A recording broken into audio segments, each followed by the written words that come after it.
Both speakers are offered the same features from the JBL Portable app. This includes pairing an identical model for stereo playback, some visual management over any Auracast Link speakers, and my favorite new feature of the Flip 7 and the Charge 6, a 7-band customizable EQ. On previous models like the Charge 5 and the Flip 6, you were only offered a 3-band EQ. So a 7-band customizable EQ is a pretty decent upgrade, really lets you personalize the sound of these speakers a lot further. The Portable app is also where you'll find the new Playtime Boost feature. Engaging Playtime Boost is supposed to squeeze an extra 2 hours of playback out of the Flip 7 and an extra 4 hours out of the Charge 6. So what are the differences between these two speakers?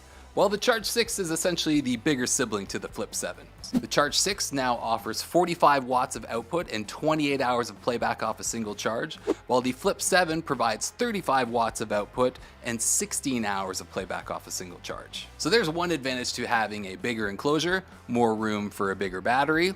The downside, it's almost twice as heavy. When it comes to sound, obviously the Charge 6 having a bit of a bigger enclosure and offering more output can get a little louder than the Flip 7, and the Charge 6 also provides a better low-end bass response. Now, as much as these speakers are not designed for critical listening, I do have to say that the Flip 7 can get a little busy sounding. If you're listening to a lot of heavily produced electronic music, or progressive death metal in my case, a lot of the instruments tend to sound like they're kind of on top of each other. There's not a ton of left to right separation with the Flip 7. This by no means makes the Flip 7 a bad speaker. It still has a fairly full sound and decent bass response for its size. And size is the key word here. Physics are a very real thing, and there's only so much you can do to squeeze out as much sound as possible out of a small enclosure like this. That's why naturally going up to something a little bigger provides better low-end response. They still have to cram a battery in here too. So ultimately, if you're trying to decide between these two ready for anything portable Bluetooth speakers, if you need to keep things affordable and portable,